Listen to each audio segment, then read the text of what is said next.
करने का। I hope I am audible to everyone. Yes yes yes yes you are. हाँ, किसी को भी अगर आवाज वगैरह नहीं आ रही होगी तो थोड़ा बता दीजिए, क्योंकि क्या है कि सारा बोलने का ही खेल है, नहीं सुन पाएंगे तो फिर हाँ आप प्लीज मिस चैट आउट हो बॉक्स में जाएंगे। लिखिए दोस्तों, चैट बॉक्स में अपने जवाब दीजिए इफ यू कैन जवाब हियर दीजिए, अस। अगर किसी को सुनाई नहीं दे रहा है, सुनाई दे रहा है तो फिर कोई दिक्कत नहीं है, नहीं दे रहा है तो फिर जरूर लिखिए। हाँ, नो वॉइस तो किसी ने लिखा हुआ है यहाँ पे। हाँ तो धनेश जी आपको कुछ प्रॉब्लम आ रही है? तो फिर इधर तो बाकी सबको सुनाई दे रहा है, अपने वहां से कुछ प्रॉब्लम रहेगा आप चेक कीजिए।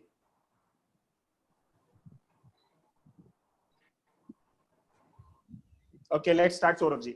ओके, तो गुड इवनिंग फ्रेंड्स, आपका स्वागत है। मतलब वैसे तो आप लोगों से मिलने आया हूँ, लेकिन ठीक है, सब लोग अपने अपने घर में ही है तो स्वागत ही कर लेते हैं एक दूसरे का। तो थैंक यू अगेन मनी भाई, ये मौका देने के लिए, सभी से बातचीत करने के लिए। और जैसे कि मनी भाई ने बहुत सही बात बोली कि क्यों हमें क्लाइंट को चूज करने की जरूरत है, तो आज उसी के बारे में हम बात करेंगे कि हम हर बार हमें लगता है, हम जनरली जो सेशंस वगैरह अटेंड करते हैं वो इस टाइप के होते हैं, how to grow our business, how to get more clients. मेरा ये मानना है कि हमको क्लाइंट्स की कमी न कभी थी न कभी रहने वाली है। हाँ, हमारे पास में एक चीज जरूर है कि अगर हम जुआ उसको भरते जाएंगे तो हमें थोड़ी दिक्कत होने वाली है। वो क्यों होने वाली है उसके बारे में आज हम थोड़ा सा बात करेंगे। तो हमारा आज का एजेंडा रहेगा कि सबसे पहले हम डिस्कस करेंगे कि डू वी चूज क्लाइंट्स और our client chooses us. Second is, क्या जरूरत है हमें क्लाइंट को चूज करने की, या जो आ रहा है उसको आने दो। और एक बार जब हम समझ लेंगे कि क्या सही में हमें जरूरत है क्लाइंट को चूज करने की, ऑब्वियसली उसको किस तरह से हम चूज कर सकते हैं उसके बारे में हम थोड़ी बात करें। तो सबसे पहला क्वेश्चन आता है, डू वी चूज क्लाइंट्स और क्लाइंट चूजेस अस।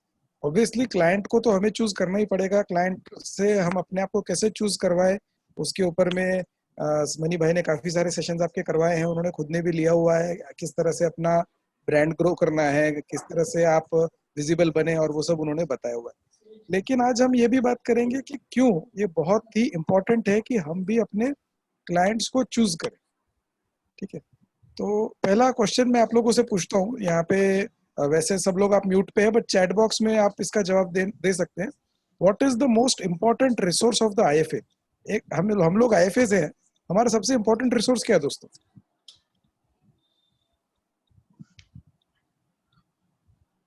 हाँ, राजेश जी, अनूप जी ने टाइम लिखा है और बाकी लोगों ने क्लाइंट्स रेफरेंस लिखे हैं।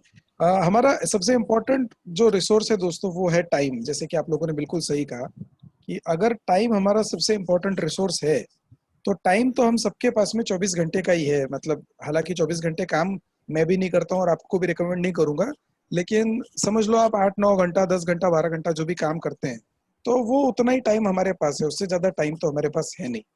और यदि जैसे हम लोग यदि मैन्युफैक्चरिंग बिजनेस में होते, मान लीजिए मेरी पार्ले जी बिस्किट बनाने की फैक्ट्री है, मुझे फर्क नहीं पड़ता है मेरे पास 1 लाख कस्टमर है या 10 लाख कस्टमर है, क्योंकि मुझे किसी कस्टमर से बात नहीं करनी है।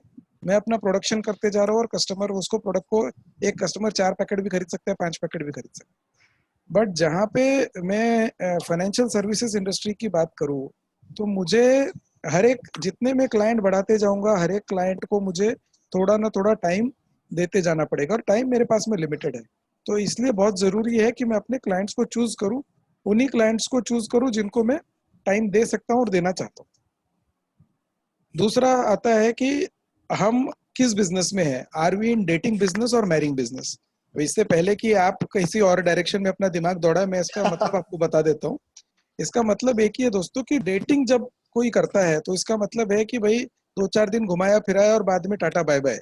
तो जिसके साथ डेटिंग करनी है उसका साथ हम बहुत ज्यादा सोच विचार करने की जरूरत नहीं है कि भाई कॉम्पेटिबिलिटी है नहीं है क्या है। लेकिन जिससे शादी करनी है उसके बारे में तो सोचना पड़ेगा कि यार कॉम्पेटिबिलिटी जम रही है कि नहीं, क्योंकि पूरी जिंदगी गुजारनी है।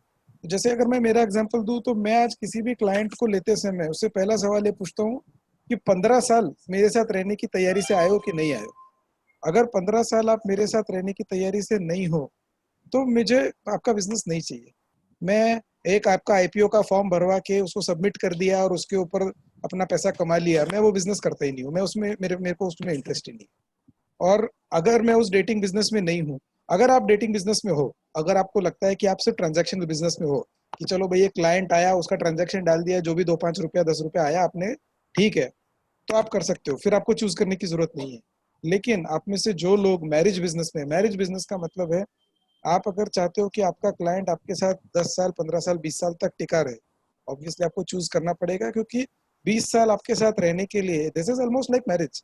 वो कंपेटेबिलिटी नहीं होगी, एक दूसरे के स्वभाव, एक दूसरे का जिसको बोलते हैं कम्युनिकेशन, आप लोगों को नहीं बैठता है, तो आप नहीं बिता पाओगे एक दूसरे के साथ में वो 20 साल, वो 20 दिन में छुट्टी हो जाएगी आपकी। और थर्ड, अपना जो रेवेन्यू मॉडल है, अगर हम म्यूचुअल फंड बिजनेस में है तो अपना revenue model is trail model.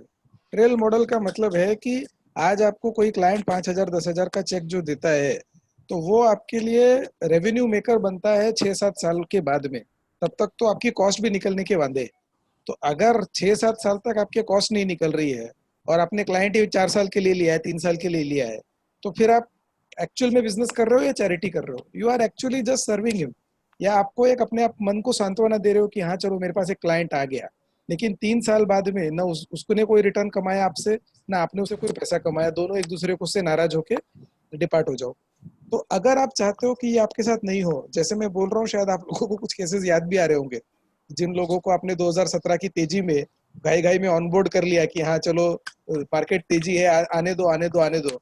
आज 3 साल होने को आया, रिटर्न किसी का बना नहीं है, और वो क्लाइंट आपको गुस्सा कर रहा है, गाली दे रहा है और छोड़ के जा रहा है। अब ये 3 साल में ना उसने कोई पैसा बनाया ना आपने कोई पैसा बनाया, और बिकॉज वो नाराज होके जा रहा है, तो दोबारा आएगा कि नहीं आएगा ये भी आपको पता नहीं। अब ये सब चीजें क्यों हुई दोस्तों?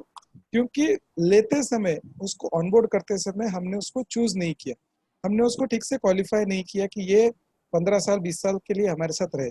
और इस चक्कर में we are entering into a lose lose situation, मतलब उसका भी फायदा नहीं हुआ और हमारा भी फायदा नहीं। तो ये 3 फैक्टर को मैं आपको फिर से एक रीलुक लेने के लिए बोलूंगा कि पहला फैक्टर है हमारा टाइम लिमिटेड है, हम अनलिमिटेड टाइम काम नहीं करते हैं। दूसरा फैक्टर है हमारा बिजनेस जो है वो लॉन्ग टर्म का बिजनेस है, मैरिज बिजनेस है। तो हम क्लाइंट के, हमारा काम ही है कि क्लाइंट का हाथ पकड़ के उसको उसके गोल तक पहुंचाना, जो आज से 10 साल 15 साल बाद है। उसको 2 साल 3 साल में उसका पैसा डबल ट्रिपल करना, ये हमारा बिजनेस ही नहीं। आप में से जो लोग मतलब मुझसे डिसएग्री करते हैं, मुझे प्लीज बताइए, हम किसी क्लाइंट का 2 साल 3 साल में क्या करके दे सकते हैं? कुछ भी नहीं।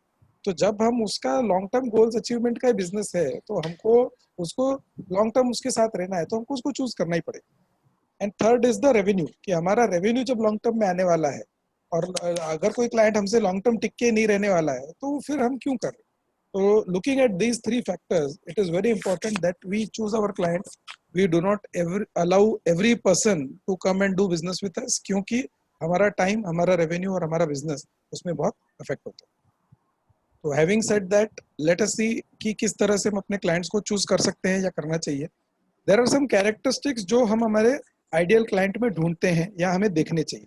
अभी इसमें बहुत सारे लोग जो एक फॉर्मूला बना के चलते हैं कि इससे नीचे का चेक लिखने वाला क्लाइंट को मैं नहीं लूंगा, तो मैं उस फैक्टर पे फिलहाल बात भी नहीं कर रहा हूँ। क्योंकि वो जैसे आज बोलते हैं ना कि एक 10,000 की एसआईपी देने वाला क्लाइंट भी, अगर आप उसको 1 करोड़ के गोल तक पहुंचाते हो, तो आपको आपका रेवेन्यू भी आएगा और you are making a positive impact in their life. तो मैं यहाँ पे क्लाइंट के फाइनेंशियल्स की बात नहीं कर रहा हूँ, यहाँ पे मैं क्लाइंट की पर्सनैलिटी की बात। फर्स्ट जो क्वालिटी हमको हमारे क्लाइंट में देखनी है, दैट इज वेदर और not he respects our expertise. दोस्तों, हमको यदि लगता है कि हम हमारी फील्ड के एक्सपर्ट्स है और हम हमारी फील्ड में क्लाइंट के लाइफ में कोई एक अच्छा बदलाव लाने की कोशिश कर रहे हैं, तो हमें ये देखना बहुत ज़्यादा ज़रूरी है कि वो क्लाइंट हमारी रिस्पेक्ट करे। और ये रिस्पेक्ट तब करेगा जब हम खुद अपनी रिस्पेक्ट करना शुरू करेंगे। आप में से जो लोग ये समझते हैं कि हम अपने क्लाइंट के कुरियर बॉयज है, कि वो जब बोलेगा कि चलो मेरा फॉर्म लेके आ जाओ, और जब बोलेगा कि मेरा फॉर्म और चेक लेके जाओ, तो हम चले जाएंगे और कर लेंगे, तब तब ऐसा समझ लीजिए कि आप सिर्फ आप सोचते हो क्लाइंट आपकी रिस्पेक्ट नहीं कर रहा, आप खुद अपनी रिस्पेक्ट नहीं कर रहे। आपको पता है अब आपके क्लाइंट के पास पैसा होगा, लेकिन आज भी उसको ये नहीं पता है कि वो पैसे का करना क्या है, उसको लगाना कहाँ है। वो उसको आप बताते हो। आप उसकी लाइफ में कितना इंपॉर्टेंट रोल प्ले कर रहे हो, ये आप खुद नहीं जानते। और ये जानना सबसे पहले जरूरी है। आप अगर चाहते हो कि क्लाइंट आपका रिस्पेक्ट करे, सबसे पहले खुद की रिस्पेक्ट करना आप शुरू करें। एक गोविंदा की मूवी में एक गाना था, मेरे को बड़ा पसंद है, मैं आपके साथ शेयर करता हूँ कि क्या चीज हो तुम खुद, तुम्हें मालूम नहीं है। हम आईएफएस को खुद नहीं पता है हम क्या चीज है। हमको लगता है कि भाई नहीं, हम तो खाली फॉर्म भरने के लिए पैदा हुए हैं, क्लाइंट का केवाईसी फॉर्म। नहीं सर, क्लाइंट का फाइनेंशियल भविष्य सुरक्षित करने के लिए जन्म हुआ है आपका। और जब इतना बड़ा काम कर रहे हो तो अपनी खुद की तो वैल्यू कर लो यार, थोड़ी सी अपनी खुद की कीमत करो। अपनी वैल्यू करोगे ना, क्लाइंट आपकी वैल्यू पक्का करेगा। और जो क्लाइंट नहीं करता है, आपको पक्का बता रहा हूँ, लेने की जरूरत नहीं है उसको। पहले उसको टीच करो, उसको सिखाओ कि आपकी रिस्पेक्ट करे। आज अगर एक डॉक्टर का एग्जाम्पल हम लेते हैं, तो डॉक्टर के पास में हम जाते हैं कि डॉक्टर को बोलते हैं हाँ, डॉक्टर आ जाता है हमारी गली में घूमते घूमते कि हाँ भाई चलो इस एरिया में कोई है क्या जिसको अपनी तबीयत वगैरह दिखानी। तो डॉक्टर अपनी रिस्पेक्ट खुद करता है, इसीलिए हम डॉक्टर की रिस्पेक्ट करते हैं। तो आप पहले अपनी रिस्पेक्ट करना शुरू कीजिए, तो क्लाइंट अपने आप आपकी रिस्पेक्ट करता है। एंड अगर आपने किसी क्लाइंट को ले लिया जो आपकी रिस्पेक्ट नहीं करता है, आपको क्या लगता है, हाँ चलो ठीक है, सौरभ बजाज को क्या पता चलने वाला, मैं ले लेता हूँ, मुझे पता चलना इंपॉर्टेंट नहीं है। लेकिन आपका क्लाइंट हमेशा आपके साथ कभी लॉयल नहीं रहे, वो भागते रहेगा इधर उधर। आप इधर आपसे एडवाइस लेगा, वो बैंकर से वेरीफाई करेगा, उधर पीएमएस वाले से वेरीफाई करेगा, उससे ट्रू। डेटा लेगा, वो आपसे वेरीफाई करेगा। सिर्फ टाइम पास करते रहेगा, आपका टाइम वेस्ट करता रहेगा। अगर आप चाहते हो कि टाइम वेस्ट आपका नहीं करे और आपको सीरियस बिजनेस मिले, only pick and choose those clients जो आपकी रिस्पेक्ट करते हैं। सेकंड क्वालिटी जो हमारे क्लाइंट में होनी चाहिए, that is who values our time. दोस्तों, आपके साथ में ये एक्सपीरियंस कई बार हुआ होगा कि क्लाइंट ने आपको मिलने के लिए बुलाया अपने ऑफिस में या घर पे या जहाँ भी है, और बुलाने के बाद में उसका क्लाइंट को आपको दिखाना होता है कि भाई मैं तो बहुत बड़ा आदमी हूँ। तो वो आपको वेटिंग एरिया में बिठा देता है, उसका असिस्टेंट बोल के, हाँ हाँ वेट कीजिए सर अभी बिजी है। ठीक है। और आप 15 मिनट, आधा घंटा, 1 घंटा उसका वेट करते रह जाते हो, क्योंकि आपको लगता है भाई मुझे तो बिजनेस चाहिए। ट्रस्ट मी, आप अपने लाइफ की सबसे बड़ी गलती है। अगर आपने, आपके क्लाइंट ने आपको अपॉइंटमेंट देके बुलाया, आप अगर रैंडमली पहुंचे हो तो बात अलग है। अगर आपके क्लाइंट ने आपको टाइम देके बुलाया है और आप उस टाइम से, हम लोग को आदत है टाइम से 10 मिनट पहले पहुंचने की, बिल्कुल। अगर हम उस क्लाइंट टाइम से 10 मिनट पहले पहुंचे, वो 10 मिनट वेट करने से ज्यादा अगर आप उस क्लाइंट का और ज्यादा वेट कर रहे हो, अगेन आप अपनी डिसरिस्पेक्ट कर रहे हो। आप उस क्लाइंट को ये बता रहे हो कि सर मैं खाली आदमी हूँ, आप मेरा जितना चाहे उतना टाइम वेस्ट कर सकते हो। Please never give this impression to your client. अगर आपका क्लाइंट आपको वेट करवाता है, please get up from there and leave. हिम्मत लगेगी सर, हिम्मत करना पड़ेगा, लेकिन आपका क्लाइंट दोबारा हिम्मत नहीं करेगा आपको वेट करने। एंड अगर कोई क्लाइंट कंसिस्टेंटली आपके साथ ये कर रहा है, प्लीज उसको मत लीजिए, उसको छोड़ दीजिए। बहुत बैठे हैं सर क्लाइंट, ऐसे क्लाइंट्स के पीछे टाइम वेस्ट करने के लिए हमारे पास टाइम है ही नहीं। हमारे इतने सारे अच्छे क्लाइंट्स हमारा वेट कर रहे हैं, और ऐसे आदमी के साथ हम अगर अपना टाइम वेस्ट कर रहे हैं, हम अपना भी इंसल्ट कर रहे हैं और अपने अच्छे क्लाइंट्स का भी इंसल्ट। तो अगर आपको लगता है कि आपके 100 में से 5 क्लाइंट ऐसा करते हैं ना, उनको होल्ड पे डालिए, गिव देम सेकंड प्रेफरेंस। वो बड़ा है छोटा है वो सेकेंडरी बात। आपके टाइम की वैल्यू अगर नहीं करता है, क्योंकि मैंने बताया हमारे आईएफएस का सबसे इंपॉर्टेंट रिसोर्सेज टाइम, और जो इंसान हमारा टाइम वेस्ट करता है वो हमारा कभी काम का क्लाइंट नहीं हो सकता। थर्ड, जो क्लाइंट थोड़ा बिजी हो, थोड़ा बिजी, फेयरली बिजी। अभी हमारे साथ में एक बहुत बड़ा चैलेंज होता है कि हमारे क्लाइंट हमेशा बिजी रहते हैं। अभी लॉकडाउन के बाद छोड़ दीजिए, लॉकडाउन के बाद तो सारे खाली हो गए, लेकिन जनरली हमारा कंप्लेन ये रहता है कि हमारे क्लाइंट बहुत बिजी है, टाइम नहीं देते। अगर आपको लगता है कि बिजी क्लाइंट बहुत बड़ा पेन है ना, तो एक ऐसे क्लाइंट को ऑनबोर्ड करके देखिए जो बहुत खाली है। आप परेशान हो जाओगे, आप परेशान हो जाओगे। वो सारा दिन कोई काम नहीं करेगा, सारा दिन सीएनबीसी टीवी देखते रहेगा। अरे मार्केट क्यों गिरा, अरे मार्केट क्यों चढ़ा, अरे ये स्टॉक क्यों गिरा, अरे ये स्टॉक क्यों चढ़ा।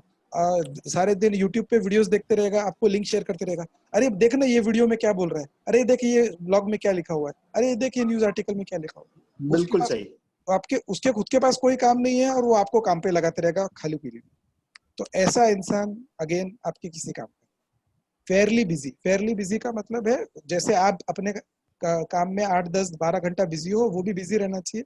आपको एक क्लाइंट से साल में 4 घंटे ही चाहिए, उससे ज्यादा नहीं चाहिए। अगर एक क्वार्टर में एक क्लाइंट से 1 घंटे का मीटिंग करते हो उतना, मैं तो एक साल में एक ही बार करता हूँ। अगर आप ज्यादा करते होंगे तो आपकी बात करो। मेरे को एक क्लाइंट से एक साल में 1 ही घंटा चाहिए बस। उससे ज्यादा टाइम अगर वो मांगता भी है तो वो बोलता है सर आपके पास टाइम होगा, मेरे पास टाइम नहीं। तो फेयरली बिजी, मेरे को बिजी लोग चाहिए, मेरे को एकदम खाली पीली लोग जो कभी भी आके बैठे और दो चार घंटा मेरा टाइम पास करे, ऐसे लोग नहीं चाहिए, क्योंकि वो खाली टाइम वेस्ट करेंगे। तो don't pick up a super free client, थोड़ा फ्री होना चाहिए, बहुत ज्यादा बिजी है। और जो थोड़ा मतलब बिजी रहेगा ना, वो ही आपके टाइम की वैल्यू करने वाला है, क्योंकि उसको मालूम है वो खुद अपना काम नहीं कर सकता। जो खुद खाली रहता है वो क्या बोलेगा, हाँ ये तो क्या है, वैल्यू रिसर्च पे देख के तो मैं भी कर सकता हूँ, तो इसमें आपने कौन सा बड़ा काम किया। आपको ऐसा क्लाइंट चाहिए जो ये सब रिसर्च करने का टाइम जिसके पास नहीं, तो तभी तो आपकी कीमत करेगा। नहीं तो वो हर चीज के लिए कि हाँ ये मैं कर लूंगा, वो मैं कर लूंगा, आप तो मेरे को खाली रिटर्न दिलाओ, आप तो मेरे को रिटर्न दिलाओ, रिटर्न दिलाना आपके हाथ में है नहीं, तो ये क्लाइंट कभी आपकी रिस्पेक्ट नहीं करना। तो ऐसा ही क्लाइंट आपको चूज करना है जो बिजी है, जिसके पास में बहुत कम टाइम है, और वो उसको जो काम कर रहे हैं वो उसके बिहाफ पे आप कर सकते हो, तभी वो क्लाइंट आपकी कीमत कर। फोर्थ क्वालिटी जो आपके क्लाइंट में होनी चाहिए वो है one who believes in win win. जैसे मैंने आपको बताया कि बहुत सारे लोग ऐसे होते हैं, अभी लॉकडाउन जब से शुरू हुआ, आपके साथ भी हुआ होगा, मेरे साथ भी हुआ है, कि मार्केट भी गिर गया और लॉकडाउन हो गया, तो लोगों के पास में तो ऐसा है डबल, ये हो गया, डबल खाली हो गए। जो मार्केट नहीं भी देखता था उन्होंने भी मार्केट देखना चालू कर दिया। तो कहाँ कहाँ से लोग आके फोन करके चालू हो जाते हैं, मार्केट क्या लगता है, इसका ये स्टॉक का कौन सा स्टॉक लेना चाहिए, क्या करना चाहिए। अच्छा सर क्यों आपको स्टॉक क्यों लेना है, पता क्यों लेना है, मतलब यार पैसा बनाना है। बोला अच्छा ठीक है, आपको अपने लिए पैसा बनाना है, लेकिन एडवाइस जिससे ले रहे हो उससे फ्री में चाहिए, ये कौन सा लॉजिक है भाई। मतलब आपको अगर पैसा बना के चाहिए तो जो इंसान आपको पैसा बनाने में हेल्प कर रहा है, थोड़ा पैसा उसका नहीं बनना चाहिए। तो बहुत सारे लोग मतलब निरुत्तर हो जाते, जवाब नहीं दे पाते इस बात का।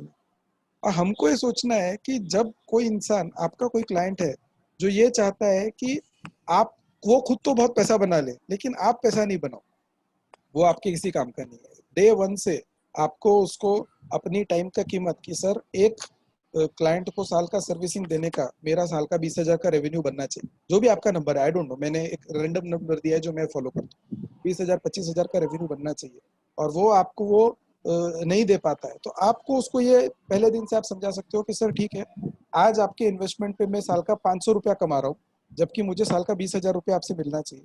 तो गोइंग फॉरवर्ड जब ये आपका इन्वेस्टमेंट बढ़ जाएगा और मैं साल का लाख रुपया कमाऊंगा, उस दिन आपको रोना नहीं चाहिए कि अरे तुम लाख रुपया किस बात का कमा रहे हो, क्योंकि आज मैं लॉस में काम कर रहा हूँ, आज मैं 20,000 की जगह 500 रुपए में काम कर रहा हूँ, तो ये जो 19,500 का मेरा लॉस है, ये ब्याज सहित मैं लेटर ऑन कमाने वाला हूँ। और जो क्लाइंट आपसे उस बात में एग्री होता है उसी को आपको ऑनबोर्ड करना है। क्योंकि ये क्या होगा, अगर आप ये नहीं करोगे आज आपको लगता है अरे ठीक है, उसको क्यों मैं मेरे कमीशन के बारे में बताऊं, लेकिन ट्रांसपेरेंसी जिस तरह से बढ़ रही है उसको पता चलने से रहने नहीं वाला है, उल्टा उसको रॉन्ग इन्फॉर्मेशन मीडिया ज्यादा देने वाला है। तो जिस दिन मीडिया उसको जाके बताएगा अरे पता है आपका जो 1 करोड़ का पोर्टफोलियो है उसके ऊपर तो आपका जो आईएफए है वो 50,000 से 1 लाख रुपया कमा रहा है, तो उस दिन उसको ये पहले दिन से पता होना चाहिए कि ये आपको मिल रहा है, ये आपकी इतने बरसों की मेहनत है जिसकी वजह से आपको मिल रहा है, and he should be okay with that. अगर वो उससे ओके नहीं है, आज ही उससे आप कंफर्म करा लो कि भाई आज अगर आप ओके नहीं हो, क्योंकि आप इतनी मेहनत करके उसका ईएम लेके जाओगे ऊपर और वो आपको छोड़ के चला गया, तो फिर आपकी मेहनत का क्या फायदा। तो वो विन विन उसका एटीट्यूड है कि नहीं, कि भाई जियो और जीने दो, सारा मैं ही खाऊं और तुमको, वो दुर्योधन की जो मेंटेलिटी वाले लोग नहीं चाहिए अपने को, कि मैं तो सब पूरा राजपाट कमा लूंगा लेकिन तुमको सुई की नोक भी नहीं दूंगा, ऐसे लोग नहीं चाहिए। We want a win win clients, कि भाई ठीक है तुमको 1 करोड़ कमा के देंगे लेकिन उसके पीछे 50,000 रुपये मुझे भी आना चाहिए। ऐसा नहीं है कि तुम 1 करोड़ कमाओगे और मैं जीरो में, मैं मतलब तुम सारा राजपाट लेके बैठोगे और मेरे को सुदामा बना के छोड़ दोगे, तो वो काम नहीं चलेगा। और इनफैक्ट जो बहुत सारे क्लाइंट आपके रेवेन्यूज के बारे में पूछते हैं कि तुम इतना कमा रहे हो तो मेरे को पासबैक दे दो, मेरे को ये कर दो, मैं ऐसे क्लाइंट को कभी एंटरटेन नहीं करता हूँ। और मेरा सिंसियर सजेशन एडवाइस आपको ये रहेगा कि ऐसे क्लाइंट्स को बिल्कुल एंटरटेन मत कीजिए, भले ही छोटा रेवेन्यू है बड़ा रेवेन्यू है। आज आज अगर पर आप उसको एक हेल्थ इंश्योरेंस देते हो, आपको 15% उसके अंदर आता है, कोई क्लाइंट बोलता है उसके अंदर से 7.5%, 10%, जो भी आई डोंट नो क्या मांगते हैं, वो अगर मांगते हैं तो अगर आप उसको देते हो, मेरे हिसाब से इलीगली तो रॉन्ग है ही है, अपने बिजनेस का बहुत बड़ा नुकसान आप कर रहे हो। क्योंकि अगर वो 10% आपसे मांग रहा है इसका मतलब वो आपकी रिस्पेक्ट नहीं कर रहा। अगर वो आपकी रिस्पेक्ट कर रहा है इसका मतलब वो उसको ये बोलना चाहिए कि भाई जो सर्विस मुझे आपसे मिलता है वो इस पैसे से बहुत ज्यादा है, इसके लिए जो भी आपसे पासबैक मांगता है, फ्रीबीज मांगता है, ऐसे क्लाइंट्स आपके किसी काम के नहीं है, उनको आपने छोड़ देना। और मैंने अभी थोड़े दिन पहले मेरे एक क्लाइंट को पूरी तरह ये कम्युनिकेट किया कि सर अगर आप चाहते हो कि मैं इस बिजनेस में रहूं, क्योंकि अच्छे आईएफएस बहुत कम है दोस्तों। हमें लगता है कि स्टॉक ब्रोकर्स और बैंकर से तो मार्केट भरा हुआ है, लेकिन अच्छे आईएफएस बहुत कम है। आप अगर सस्टेन नहीं कर पाओगे इस बिजनेस में और गलती से आपने ये बिजनेस छोड़ दिया, तो आपके क्लाइंट सपने में नहीं सोच सकते कि उसका क्या होना। तो अभी थोड़े दिन पहले मैं मेरे क्लाइंट को ये बात समझा रहा था कि वो बोल रहा था, सर इतना फीस ज्यादा हो जाता है, ये हो जाता है, वो जाता है। मतलब सर एक बात समझो आप, अगर मैं इस बिजनेस में सस्टेन नहीं करूंगा, मैं तो टीचर हूँ, मैं तो छोड़ छाड़ के अपना टीचिंग बिजनेस चालू कर दूंगा, कोचिंग में तो बहुत पैसा मिलता है। आपके फाइनेंशियल एडवाइजर कौन बनेगा? आपके पास है दूसरा ऑप्शन तो आप देखो। बोलता है नहीं नहीं, फाइनेंशियल एडवाइजर मैं दूसरा अफोर्ड नहीं कर सकता, वो तो आप ही रहना, अभी आप बताओ क्या। ये अब हमारी इमेज है, ये हमारी इज्जत है हमारे क्लाइंट की नजर। तो ये इज्जत जिस दिन बन जाती है तो वो आपसे रेवेन्यूज पे कभी बात नहीं करेगा। क्यों? क्योंकि अगर उसको पैसा बनाना है तो उसके 1 करोड़ बनाने के पीछे आपका 50,000 रुपए का अगर वो देखता है कि आपका 50,000 क्यों बन रहा है, तो वो आपके क्लाइंट बनने के लायक ही नहीं। ऐसे लोगों को लीजिए मत। अगर लेना चाहते हो तो उसको पहले ये समझाइए कि आपका सस्टेन करना, आपका सस्टेनेबल इनकम कमाना बहुत जरूरी है, तभी आप उसको सर्विस दें। एंड फिफ्थ क्वालिटी, ये लास्ट क्वालिटी है कि एक्सपेक्टेशन जो है क्लाइंट्स के वो रिजनेबल होने चाहिए। अभी एक बात मैं आपको यहाँ पे बता देता हूँ दोस्तों, बाय डिफॉल्ट हम सबके एक्सपेक्टेशन अनरीजनेबल होते हैं। यहाँ पे हम क्लाइंट की बात कर रहे हैं, but as a human being हम सबके जिस दिन शादी करने की बारी आती है उस दिन सबको कटरीना कैफ और दीपिका पादुकोण ही चाहिए। ठीक है, सबकी एक्सपेक्टेशन अनरीजनेबल है। लेकिन अगर उनको समझाया जाए कि भाई what are the reasonable expectation, जैसे आप उसको रिटर्न्स की अगर बात करते हो तो क्या रिटर्न्स आप उसको चाहते हो कि वो आपसे एक्सपेक्ट करे, क्या सर्विस। जैसे अभी थोड़े दिन पहले जब ये सेशन में और किसी एक ग्रुप के साथ कर रहा था, तो वहां पे एक जना ने मेरे से सवाल पूछा कि सर मैंने मेरे क्लाइंट को 15% का रिटर्न दिलाया, फिर भी वो हैप्पी नहीं था, क्योंकि वो बोल रहा था उसके दोस्त को 25% का रिटर्न मिला हो। तो ये this is called the expectation management. Day one में अगर आपने उसको बोल दिया सर आपका जो भी कॉर्पस ग्रो होने वाला है, हम लोग का expectation should be 12%, anything over and about that is yours. तो एक्सपेक्टेशन अगर आप पहले दिन से रखोगे तो वो दूसरे से कंपेयर करके आपको परेशान नहीं करेगा। सेकंड आता है सर्विस, आप क्या लेवल का सर्विस उसको देना चाहते हो या दे सकते हो। जनरली क्लाइंट का ऐसा होता है कि एक बार अगर आपके पास से उसने एक छोटा मोटा भी इन्वेस्टमेंट कर लिया, वो चाहता है कि उसके बाकी के सारे काम भी आप करके दो। वेदर आप कर सकते हो नहीं कर सकते हो, वो वाली सर्विसेज आप ऑफर करते हो, इट इज ऑलवेज गुड कि वो एक्सपेक्टेशंस आप उसका पहले से सेट करो कि भाई मैं आपको ये सर्विस दे सकता हूँ, ये सर्विस मेरे यहाँ पे होती है, ये सर्विस मेरे यहाँ नहीं होती। तो जो जो सर्विसेज आप देते हो, जो जो सर्विसेज आप नहीं देते हो, उसके बारे में उसको पहले से बता देना is always a good idea. And lastly about knowledge, अभी जैसे आपके साथ भी हुआ होगा, मेरे साथ भी हुआ है कि मार्केट गिरने के बाद में बहुत सारे क्लाइंट ने बोला अरे मार्केट गिरने वाला था तो आपने मेरे को पहले से बताया क्यों नहीं। तो ये बात हमको उसको पहले से बता देना है, सर मार्केट कौन से दिन गिरता है कौन से दिन बढ़ता है, एक रात पहले हमको व्हाट्सएप पे नहीं आता। ठीक है, तो ये जो है हमारा जो काम है, हमारा जो स्टडी है, that is to take you to your goals in the long term. Short term में मार्केट प्रेडिक्ट करना ये सब हमारा काम नहीं है। अगर आपके पास है वो नॉलेज तो आप बता सकते हो, मेरे पास नहीं है इसलिए मैं बोल देता हूँ भाई मेरे पास ऐसा कोई नॉलेज नहीं है कि मैं आपका शॉर्ट टर्म में इस दिन गिरने वाला है इस दिन चढ़ने वाला है।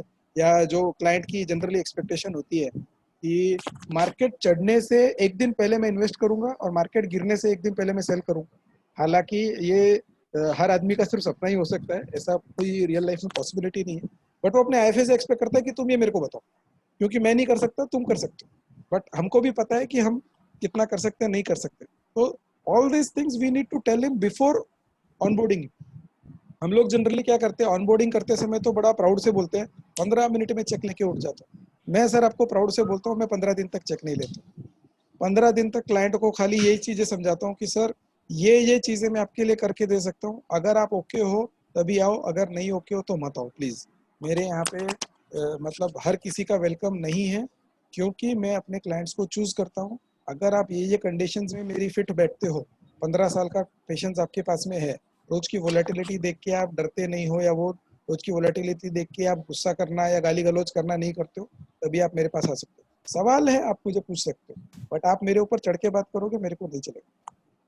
तो पहले दिन जब आप उसके एक्सपेक्टेशन राइट सेट कर देते हो, तब मार्केट के उतार चढ़ाव में आपको तकलीफ नहीं आती। अभी बहुत सारे आईएफएस के साथ में प्रॉब्लम क्या आ रही है कि बोलते हैं कि हमने तेजी में जो जो क्लाइंट्स को ऑनबोर्ड किया बहुत फास्ट फास्ट में, और आज उनको बताया नहीं कि वोलेटिलिटी रह सकती है, पोर्टफोलियो 3 साल बाद भी नेगेटिव दिख सकता है।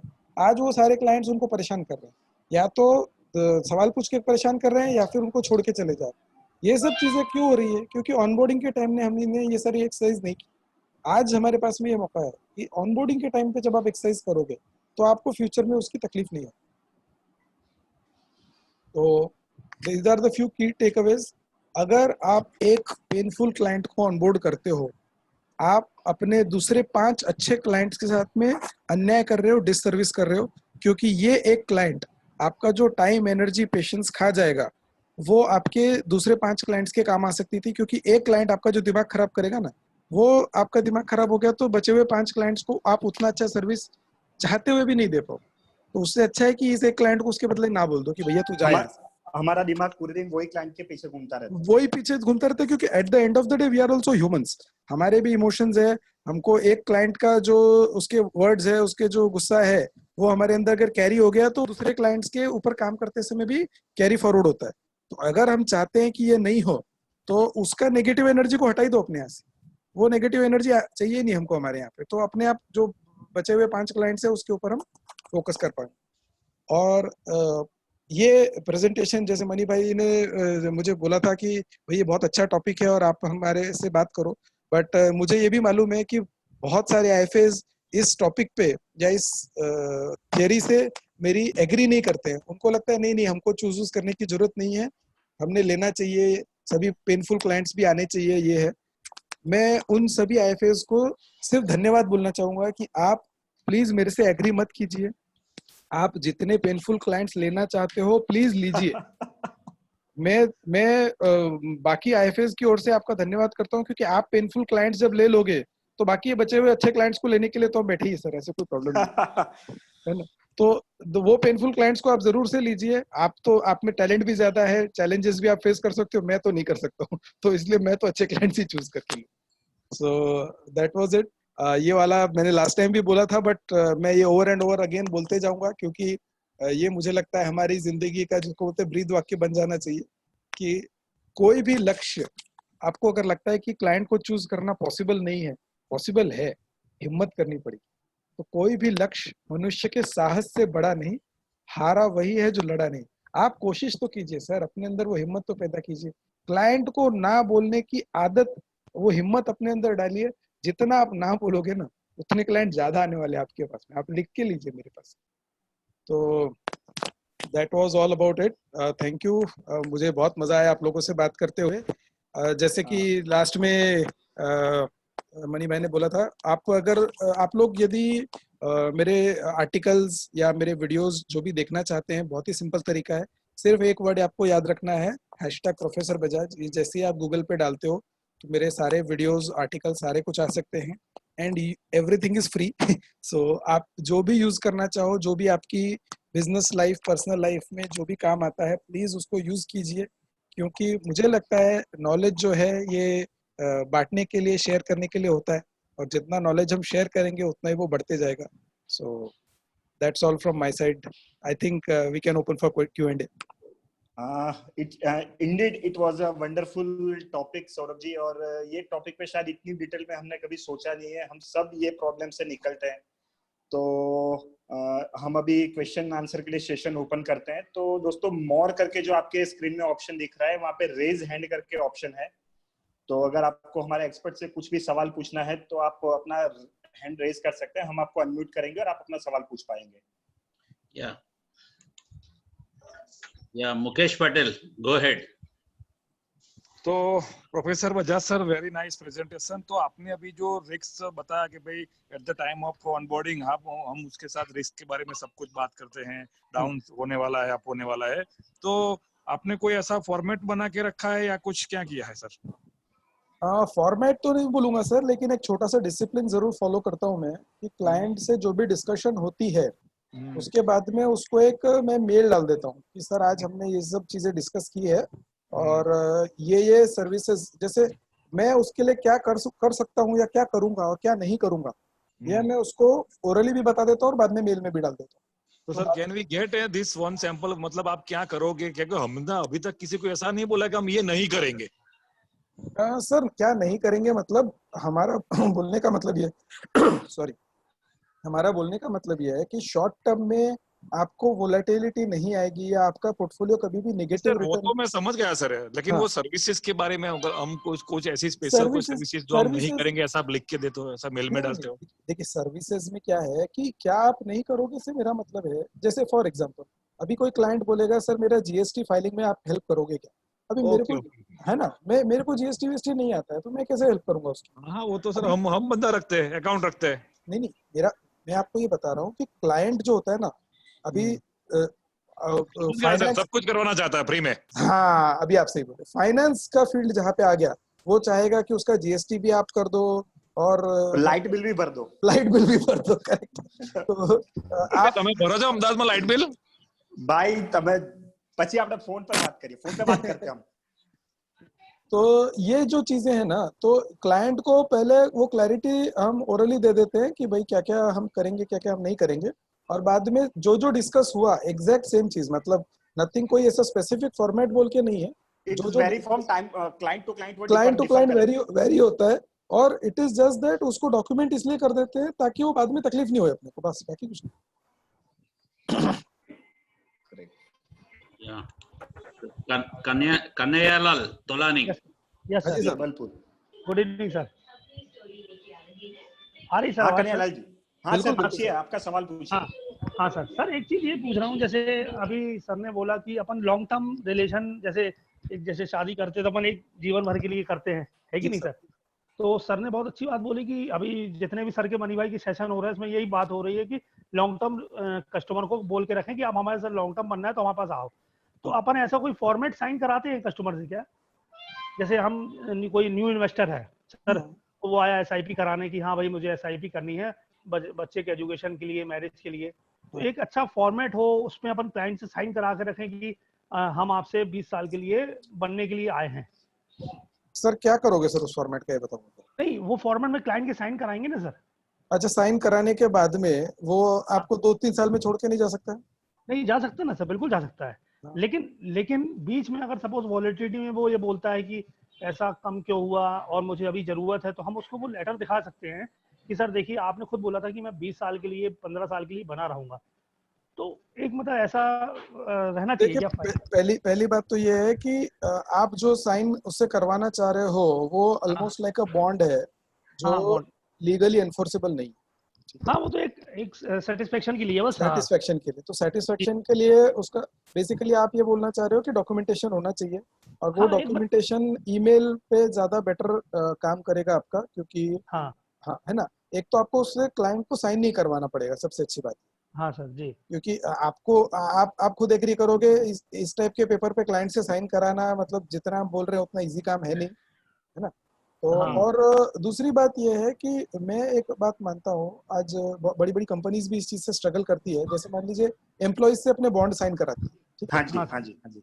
अभी जी, पहली बात तो वो बॉन्ड लीगली इन्फोर्सेबल नहीं होता, और हाँ दूसरी बात अगर आपने एम्प्लॉय के लिए अच्छा एनवायरनमेंट क्रिएट नहीं किया हुआ है तो वो उसको छोड़ के जाएगा, जाए, वो हाँ सर, वो बॉन्ड का कोई लेन देन। तो वैसे हाँ ही हाँ, अगर आपका सर्विस या जो भी चीज है आपका अच्छा नहीं है तो वो छोड़ के जाएगा आपको, ऐसा नहीं है कि वो, हम लोगों का काम ये है कि क्लाइंट को दिल से पकड़ के रखो, जी जी उसके बिल्कुल सर, दिल में ये बात डालो कि सर मेरे पास आप टाइम पास करने मत आओ, हाँ हाँ है ना? आप उससे लिखवा के क्या ले रहे हो उसका कोई वैल्यू नहीं। हाँ, आप नहीं, उसके दिल में दिमाग में जब ये बात डालोगे कि सर मैं आपकी मदद तभी कर सकता हूँ जब आप मेरे साथ 15 साल के लिए जुड़ो। जी जी, एक छोटा सा एग्जांपल आपको देता हूँ, मान लीजिए आप कोई जिम ज्वाइन करते हो, ठीक है? आप अगर उस जिम वाले को बोलते हो कि यार मैं 2 दिन आऊंगा जिम में और मेरा 6 पैक बन जाना चाहिए, बनेगा क्या? सर आप म्यूट हो गए शायद, शिवा भाई देखिए, कन्हैया लाल जी म्यूट हो गए शायद, उनका फोन ही डिस्कनेक्ट लग रहा है डिस्कनेक्ट हो बैटरी की वजह से। तो ठीक है, let us take next question. Next Yes, question. Sanjay Thakur. Sir good evening. Good evening sir, बताइए। Good evening. आप बोल रहा था कि सेशन तो बहुत फैंटास्टिक था, थैंक यू सर। काफी कुछ सीखने को मिला, लेकिन मेरा एक सवाल है जो जिसपे मैं बहुत समय अटक जाता हूँ कि बोलिए सर। कस्टमर से जब फर्स्ट टाइम जब डिस्कशन करते हैं, मैं बहुत कुछ फॉलो करता हूँ कि ये वो लॉन्ग टर्म के लिए करना, गोल बेस्ड करना, लेकिन डाउन द लाइन 4-5 साल बाद या तो निगेटिव आ गया या दूसरा कुछ IFA जाकर के उन लोगों को कोई ऐसा कन्विंस कर दिया या बैंक, इसके बाद बहुत ज्यादा डिस्टर्ब करने लगता है। ऐसे सब क्लाइंट के साथ क्या कर सकते हैं? मैं आपको वही बता रहा हूँ सर कि ये जो आप बोल रहे हो ये तो ऑब्जेक्शन हैंडलिंग का पार्ट है, वो तो अपने आप में एक बहुत बड़ा टॉपिक है ही हमारे। लेकिन मैं आपको ये बता रहा हूँ कि हम लोग जनरली क्या करते हैं कि बुरा होने के बाद में डैमेज कंट्रोल शुरू करते हैं। मैं आपको बता रहा हूँ कि उसको ऑनबोर्ड करने से पहले किस तरह से आप क्वालिफाई कर सकते हैं कि सर आपको मेरे साथ यदि जुड़ना है तो आपको 15 साल के लिए जुड़ना है। अच्छा मान लीजिए मैं आपका क्लाइंट हूँ, आप मेरे से बोलते हो 15 साल के लिए जुड़ना है और मैं बोलता हूँ नहीं मुझे 3 साल के लिए आना है, आप मेरे को लोगे कि नहीं लोगे बताओ? नहीं लूंगा, मैं नहीं लेता हूँ। आप मैं नहीं गोल लेते? बेस बोल करके लिया, गोल बेस बोल करके लिया, नहीं गोल फिर भी बेस, जाकर के हाँ नहीं फिर गोल भी जाकर के हाँ 3 साल या 5 साल बाद मार्केट में कुछ आ गया या और कोई IFA उसको कुछ बता दिया या बैंक कुछ ऐसा कम्युनिकेट कर देता है जिसके वजह से वो प्रॉब्लम क्रिएट करने लगता है। वो तो सब होगा सर। प्रॉब्लम वहां पर है। नहीं देखिए सर ऐसा है, हम लोग IFAs हैं, हम लोग योद्धा हैं। रणभूमि में आ गए तो आपके ऊपर तीर कमान भाला गदा सब चलने वाले हैं।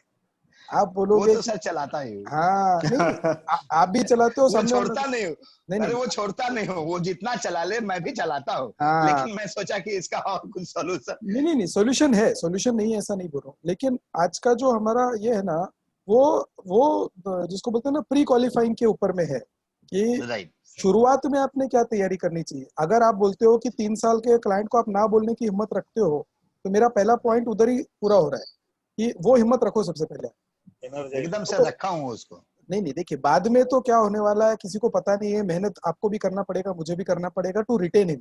ऐसा नहीं है कि 15 साल का बोल के ले लिया तो 15 साल तक मैं उसको कोई सर्विस नहीं दूंगा और बोलूंगा नहीं तुमको टिके रहना पड़ेगा कर। ऐसा नहीं चलता है ना। वो तो एकदम सही। ओपन मार्केट है, सबके पास में चॉइस है। मैं आपको ये बता रहा हूँ कि जो आया ही इस इंटेंशन से है कि मुझे टाइम पास करके जाना है, उसको पहले ना बोल। जो 15 साल का बोल के आया है और कुछ रीजन से जा रहा है वो एक अलग टॉपिक है, उसको कैसे हैंडल करना है वो मान लीजिए किसी और दिन हम बात करेंगे। बट आज सबसे पहला पॉइंट जो हमारा नोट करने वाला है कि जो आपके पास में आके बोलता है कि मुझे 1 साल के लिए इक्विटी फंड में डालना है, आप उसको लेते हो कि नहीं लेते? के पास हम लोग गए थे कुछ, ये जो सर डेट में भी नहीं लेता हूँ, इक्विटी तो दूर की बात है। हाँ मैं तो लिक्विड में भी बोलता हूँ कि 5 साल से कम नहीं रखो। हाँ तो वो हिम्मत अगर आपने डेवलप कर ली, वो काम अगर आपने शुरू कर लिया, ऐसा समझ लीजिए आधी लड़ाई जीत लिया। 6,000 रुपए ये वो लगाया था। Yeah. And next question, Muralidhar Maheshwari, ask your question, sir. Sir good evening, Murli Maheshwari बोल रहा हूँ। पहला मेरा इंट्रोडक्शन, मैं चंद्रपुर डिस्ट्रिक्ट में हूँ सर, महाराष्ट्र में। Okay sir. फर्स्ट टाइम आपको सुना सर, बहुत अच्छा लगा। मैं आपको जानता नहीं हूँ, मनी भाई के थ्रू मैं जुड़ा हूँ सर इस आपसे। अच्छा तो क्वेश्चन चंद्रपुर से हो तो एक छोटा सा इंट्रोडक्शन फिर सिर्फ आपके लिए दे देता हूँ सर। मैं आपका पड़ोसी हूँ, विदर्भ से हूँ। क्या बात, कहाँ से सर? चंद्रपुर से पास में पुसद करके टाउन है सर, छोटा सा, वहां से। आई नो सर, पुसद बस उधर से हूँ सर, आपका पड़ोसी। तो मनी भाई के थ्रू जुड़ा हूँ सर मैं आपसे, और फर्स्ट टाइम आपको सुना है। क्वेश्चन तो सर बहुत सारे हैं पूछने के लिए, लेकिन शायद टाइम कम पड़ जाएगा। हाँ। तो मैं हमेशा आपसे जुड़ना चाहता हूँ, तो मुझे क्या करना पड़ेगा पहले तो बता दीजिए मुझे। Hashtag professor Bajaj. ओके, क्योंकि जिस एरिया में मैं हूँ सर, मैं अंबुजा सीमेंट में काम करता हूँ, एज एम्प्लॉय हूँ। और ये जो IFA वाला वर्क था, मैंने एज NJ के अंडर ज्वाइन किया था और एक पार्ट टाइम बोल के शुरू किया था। लेकिन जैसे जैसे इस गहराई पे पहुंचते गए मैं, तब मैंने समझा कि मतलब ये कितना अच्छा इंपॉर्टेंट काम है कि हम किसी के 1 रुपए को हम 2 रुपए करके देते हैं सामने वाले को। तो मुझे बहुत अच्छा लगा, तो फिर मैं धीरे धीरे इस फील्ड में आगे बढ़ते गया। तो जस्ट मुझसे बस आपसे हमेशा जुड़े रहना है, तो मुझे क्या करना पड़ेगा वो आपने मुझे बता दिया। एक फेसबुक पे भी फ्रेंड रिक्वेस्ट भेज दीजिए सर, और जुड़ जाएंगे अपने। और बाकी तो क्या नाम से डालना पड़ेगा मुझे? बस #प्रोफेसर बजाज। प्रोफेसर बजाज डाल दो सर। ठीक है, तो सर जो भी क्वेरीज रहेंगी मैं वहां आपसे पूछूंगा। बिल्कुल पूछिए सर, नो प्रॉब्लम। बिल्कुल। और yes, question by Abhijit. Sir, good evening, sir. I am audible. Yes. Sir मेरा मैं जब किसी क्लाइंट को ऑनबोर्डिंग करता हूं तो क्लाइंट के साथ सारा बातचीत हो गया, सारा काम हम समझ गए और पूरी तरह से कमिटमेंट हो गया कि हाँ अभिजीत जी ऐसा कि 6 साल तक आप करें बस बीच में जरूरत पड़ेगा तो ठीक है, नहीं तो 6 साल से पहले तो टच करना ही नहीं। ओके सारा बात हो गया। अचानक उसके बाद होगा क्या ना, फिर 3 साल के बाद ये वाला साइकिल रन किया और ये कहानी होगा। और उसके बाद उसका एक स्टोरी सुन, वो एक मतलब मैं उसको बड़ा हैप्पी मूड में छोड़ना चाहता हूँ, छोड़ नहीं पाता हूँ। वो बोलता है कि अरे अब तो बहुत टाइम लग जाएगा बॉस, ये है वो है। उसको हम सारा कुछ स्टोरी समझा बैठे हैं, वो ये भी बात समझ रहा है कि बाजार यहाँ था, बाजार वहां पहुंचा है, बाजार आगे फिर वहां पहुंच जाएगा। सारा बात उसको समझ में आ रहा है, वो मेरे साथ लॉन्ग टर्म इन्वेस्टेड है। बट ये शॉर्ट टर्म जो पेन मेरे को मिला है, इसको हम कैसे कनेक्ट करें, उसके साथ हम कैसे बात करें सो दैट वो मेरा, देखिए हम शिवा सर को बहुत फॉलो करते हैं, बहुत सारा बात मेरे को मिल जाता है, तो हम वो मसाला थोड़ा अपना लगा करके थोड़ा उनसे लेकर के चिपका देते हैं, उसको भी समझ में आ जाता है और अग्री भी कर जाता है। बट ये फॉर टाइम बिंग ना, मैं जब चाहता हूँ जब मैं फोन डिस्कनेक्ट करूँ तो वो साई मोड में नहीं डिस्कनेक्ट करे, वो बोले कि ना ठीक करो बस, आई विल कंटिन्यू। ये मेरा मतलब it's something psychological you can say. इसमें मैं आपको वही बोलूंगा कि दो चीजें हैं। पहली बात तो ऑनबोर्डिंग के टाइम पे अगर आपने थोड़ा ज़्यादा अगर मेहनत किया है तो ये इस टाइप की तकलीफ 90% आना नहीं चाहिए। और फिर भी अग्रीड अगर अग्रीड कम आता है, हाँ कम आता है। फिर भी अगर आती है तो अभी ऑब्जेक्शन हैंडलिंग मतलब पोस्ट सेल्स ऑब्जेक्शन हैंडलिंग जो है, ये मुझे लगता है अपने आप में काफ़ी बड़ा टॉपिक है। तो हम लोग शायद इसके ऊपर एक सेपरेट कभी ये बना के सेशन बना के बात कर सकते हैं, क्योंकि इस वक्त इसको मुझे लेने में प्रॉब्लम नहीं है। बट आप एक बात समझिए कि अभी जो हम बात कर रहे हैं ना, ये इस टॉपिक के बारे में कर रहे हैं कि लेते समय, एक क्लाइंट को ऑनबोर्ड करते समय हमने क्या चीज़ों का ध्यान रखना चाहिए, क्या करना चाहिए, सो दैट आपको आगे तकलीफ नहीं है। लेकिन इसका मतलब ये नहीं है कि जिनको आपने ले लिया है उनके केस में अभी तकलीफ नहीं आएगी आपको, वो तो आएगी, सब करना पड़ेगा सब। हमारा काम ही हैंड होल्डिंग का है सर। जैसे आपने अगर मेरा लास्ट वीक जो सेशन हुआ था अगर वो सुना होगा तो, हाँ कि था, मैं था। आप थे, तो हमारा बिजनेस जो है वो रिटर्न जनरेट करने का नहीं है। हमारा बिजनेस जो है वो क्लाइंट का इमोशनल हैंड होल्डिंग करने का ही है। तो Exactly. अगर क्लाइंट को आप इमोशनली हैंड होल्ड कर रहे हो, उसमें there is absolutely no problem, that is our primary role. हम लोग सिर्फ बात ये कर रहे हैं कि आप अपना रोल अच्छी तरह निभाने के बाद भी अगर क्लाइंट आपको दूसरे से कंपेयर करता है तो उसके लिए आपको उसको पहले से एक्सपेक्टेशन से सेट करनी पड़ेगी कि क्या चीज़ आप करने वाले हो, क्या चीज़ आप नहीं करने वाले हो, क्या चीज़ आप नहीं कर सकते। तो जैसे हाँ, अभी अभी आप मान लीजिए किसी शॉप में जाते हैं, यू गो इनटू पेंट की शॉप में जाओगे तो वहाँ पेंट मिलेगा, वहाँ पे आपको साबुन नहीं मिलने वाला है। तो हमको उसको ये बताना है कि सर मेरी इस चीज की शॉप है, आप मेरे से ये चीजें मांगो, ये चीजें मत मांगो। तो मैं उसकी बात कर रहा हूँ। मैं समझ रहा हूँ सर, आपका बात मैं समझ रहा हूँ। Okay, next Let's go question next question. Rajesh भाई, ask your. Yes Saurabh ji sir, मैं आपको इसमें थोड़ा सा ऐड करना चाहता हूँ कि मैं एक क्या बोलते हैं एक RIF फर्म के साथ में भी हूँ। तो हम लोग क्या करते हैं कि जब एक क्लाइंट को ऑनबोर्ड करते हैं तो हम लोग को बाय रेगुलेटरी रिक्वायरमेंट ऑल्सो हम लोग को एक एग्रीमेंट साइन कराना पड़ता है क्लाइंट से, जहाँ पे हम लोग क्लियरली डिफाइन करते हैं कि मेरा क्या रोल है और उसका क्या रोल है। बढ़िया एंड दैट थिंग, और वो चीज हम लोग क्या बोलते हैं MF मतलब जो रेगुलर क्लाइंट्स है उनके साथ भी करते हैं। Okay, this is one part. और दूसरा चीज आप एक जो बोल रहे, इसमें एक और चीज में हम लोग जो आप बोल रहे हैं ना, इसमें जो आपने क्राइटेरिया बनाया वो चीज तो हम लोग फॉलो करते ही हैं। उसमें दो चीज और हम लोग फॉलो करते हैं। वन इज कि क्या बोलते हैं क्लाइंट जो है ना, what is the potential of the client. जैसे कि मान लीजिए कि एक आदमी आया है, वो 5,000 रुपए का SIP किया, वो 5,000 रुपए से आगे बढ़ने का मेरे को नहीं लगता कि अगर वो आगे जाके और इतना नहीं बढ़ाएगा, then I will try to discourage him to join. Second thing is कि क्या बोलता है हम लोग एक टारगेट फिक्स करते हैं जिसको बोलते हैं what is the minimum revenue expectation from my client. ये हम लोग इसलिए करते हैं कि क्या बोलता है, मैं एज ए क्लाइंट, जैसे आपने बोला एकदम सही बात कहा कि कोई भी क्लाइंट को मैं ऑनबोर्ड करता हूँ तो इसका एक कॉस्ट है। तो हम लोगों ने पूरा ड्रिल डाउन करके एक हम मतलब कैपेसिटी वाइज हम लोगों ने ये देखा कि एक 200 क्लाइंट से ज्यादा नहीं हैंडल कर सकता है। और उसके हिसाब से मैंने अपना ऑफिस का कॉस्ट निकाल के उसके बाद डिवाइड बाय 200 क्लाइंट्स के हिसाब से निकाल के हम लोगों ने एक नंबर निकाला विच इज मिनिमम 25,000 रुपीज मेरे को साल का। अगर उससे नहीं मिलता है तो मेरे को वो वायबल नहीं होता है। तो उसके लिए अगर वो 25,000 रुपीज मेरे को उससे कमाना है तो मिनिमम 25 lakhs का उसको क्या बोलते हैं AUM होना पड़ेगा। तो ये चीज हम लोग उनको पहले दिन ही बता देते हैं। हो सकता है कि वो 5,000 रुपए के SIP से ही स्टार्ट करे, नो प्रॉब्लम, बट उसके मन में, उसके दिमाग में ये सेट कर देता हूँ सर कि this is the amount where you have to go. और इससे क्या होता है ना कि मतलब मेरे को दो चीज होती है कि क्लाइंट को भी ये समझ में आ जाता है, ठीक है सर, ये मतलब मेरे को भी आगे इसमें इन्वेस्टमेंट बढ़ाना है। और दूसरा ये भी बात है कि I also am convince there कि भाई क्लाइंट क्या बोलता है, मेरे को ये और भी आगे बिजनेस देगा। ठीक है सर, बहुत अच्छी बात। Thank you. Next question by Pradeep. मुझे ये जानना है कि आपने जैसे बताया कि 5,000 की SIP यानी क्लाइंट को टाइम नहीं देना चाहिए, यानी बहुत सारा, तो हमारे पास छोटे छोटे क्लाइंट ही रहते हैं, तो हमें तो उसको टाइम देना ही पड़ता है। और आज ही एक क्लाइंट का फोन आया कि म्यूचुअल फंड में बहुत सारा फ्रॉड आने वाला है, तो मैं ऑब्जेक्शन हैंडलिंग नहीं कर पाया उसको, तो मैंने पूछा सर आपको क्या करना है, तो ये राइट थिंग थी, यानी मुझे उससे बहुत आर्ग्यूमेंट नहीं करना था। और हमें सब क्लाइंट को प्रॉपर टाइम देना ही पड़ता है सबको, यानी कभी किसी का कोई मैसेज आ गया, जैसे आपने पूछा कोई लिंक आ गया, तो हमें लिंक शेयर करते ही है वो, और फिर उनको आंसर देना पड़ता है वो देखने के बाद, तो उसके लिए हम क्या कर सकते हैं सर? सर पहली बात तो ये कि मैं बिल्कुल, ये मैंने ना बोला ना मैं बोलूंगा कि 5,000 की SIP वाले क्लाइंट को आपने नहीं लेना चाहिए।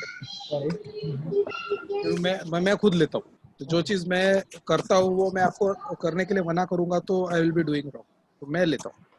मैं आपको ये बता रहा हूँ कि क्लाइंट की नीयत क्या है। अभी मैं फाइनेंशियल्स पे, मैं नंबर्स पे बिल्कुल भी बात नहीं कर रहा हूँ, मैं नीयत पे बात कर रहा हूँ। जिस क्लाइंट की नीयत ये है कि 5,000 की SIP करके 2-3 साल में उस SIP को रिडीम करके चले जाना है, उससे जो कमाया सो कमाया, या उससे जो पैसा बना सो बना, उस क्लाइंट को नहीं लेने की मैं बात कर रहा हूँ। पर वो क्लाइंट जाएगा नहीं, वो 5,000 वाला क्लाइंट जाएगा नहीं, मुझे बोला है कि 7 इयर्स तक रुकूंगा, पर उसका क्वेरी बहुत रहता है ऑलवेज। देखिए क्वेरी, अभी वो दूसरे कैटेगरी में फिट होता है कि इज ही फेयरली बिजी। अगर वो सुपर फ्री क्लाइंट है, मतलब खाली पीली क्लाइंट है, वो बिल्कुल उसके पास काम धंधा नहीं है, तो फिर आपको उसको उस हिसाब से भी क्वालिफाई करना पड़ेगा कि भाई साहब आप बहुत फ्री होंगे, मैं बहुत फ्री नहीं हूँ, है ना। और नहीं तो उसका दूसरा तरीका भी है, मतलब जैसे भी मैं क्या करता हूँ कि मैं, जैसे मनी भाई ने बताया, मेरा आर्टिकल, मैं ब्लॉग लिखता हूँ, मेरे वीडियोज है, तो जो मेरे कुछ क्लाइंट्स तो मेरे को ये बोलते हैं, सर आपकी बातें सुनने में मजा आता है, हमको इसलिए फोन करते हैं। मतलब भाई साहब, बातें सुनने में मजा आता है ना, मेरे वीडियो देखो जाके यार, मेरे को फोन मत करो। तो उनको अगर मेरी बात सुनने में मजा आता है, तो अगर आपके क्लाइंट को लगता है कि आपकी बात सुनना है, you can shoot some videos of yours and maybe you put up on YouTube या फेसबुक पे, और उनको बोलिए कि उसको देखो करके, आप उसमें क्या problem. Here I want to raise one thing कि भाई अपने क्लाइंट्स को ना धीरे धीरे करके ABCD कैटेगरी में आप डालते जाइए, और किसको कितना टाइम देना है, किसको कितना सर्विस देना है, वी कैन डू अकॉर्डिंगली। और जो हमारे मतलब अभी की सिचुएशन में जो सूट नहीं हो रहा है ना, तो उसको धीरे धीरे करके फिर उसको आप निकाल सकते हो अपनी कैटेगरी में से, यानी उसको ना बोल सकते हो। तो ये मेरा मानना है। ABCD आपने बताया सर, पर वो यानी रेफरेंस देते हैं, अभी जो क्लाइंट, अभी एक ही क्लाइंट मुझे 10 बार रेफरेंस देता है, पर उसका क्वेरी इतना सारा रहता है, बाकी 9 क्लाइंट का रेफरेंस क्वेरी नहीं होता है। तो सर तो फिर आपने जैसे सौरभ जी ने बताया ना कि ना बोलने की हिम्मत करना पड़ेगा, और डर के आगे जीत है सर, और डर डर के जिएंगे तो धंधा खा करेंगे। ये डायलॉग मेरे को सौरभ जी का बहुत याद रह गया है। तो सर डरना नहीं है, उसको थोड़ा क्लाइंट को फिर बहुत से टाइम पे बोलना पड़ेगा आपको, अगर आप ना नहीं बोलेंगे तो उसका आपको भुगतना पड़ेगा, you will be responsible. Okay, thank you. है ना, थोड़ा बोलना पड़ेगा उसको सर। या next question Ankit Juneja from Kanpur. Hello everybody, how are you? भाई सब कोई नहीं बोल पाएगा, तू बता दे। कोई नहीं, okay sir. My question was, sir जैसा आप कह रहे हो बिल्कुल ठीक है, that we have to choose the our clients. जैसे कि मैं I was facing a such problem since from 1.5 year with one of my customer, and he was one of my, मतलब एक ठीक ठाक है wealthy customer था। he was having an AUM of, I was having his AUM of around 50-60 lakh rupees, but क्या है कि he was killing lot of my time while discussing on his portfolios and on the same topic, why return is not coming, market is not performing and all, and everything. Every time I used to say to him that sir आपने मुझसे 3-5 से 7 साल के लिए पैसा लगाया है, और मैं आपको हर बार वही चीज बोल रहा हूँ, मार्केट परफॉर्म करेंगे तब रिटर्न आएगा। One day last year what happened is कि कुछ पैसा रिडीम हुआ with some other distributor, he told to me कि सर वो आप तो कुछ बता नहीं रहे हो, मार्केट गिरता जा रहा है, मेरा पैसा निकलता जा रहा है। तो मैंने कुछ पैसा निकलवा दिया, मैंने अपने दूसरे एडवाइजर से पूछा, तो ही सेड कि सर बाजार गिर रही, क्या करना चाहिए, तो आप पैसा निकाल लो। तो मैंने कहा सर वेल है सर, आप उससे पूरा पैसा निकलवा लीजिए and let it be gone. मैं वहां से उठ के आ गया। After that he called me up कि मैंने सर ये फंड्स चूज कर रहे हैं, किसी एडवाइजर से लिए हैं, but I wanted to take it from you.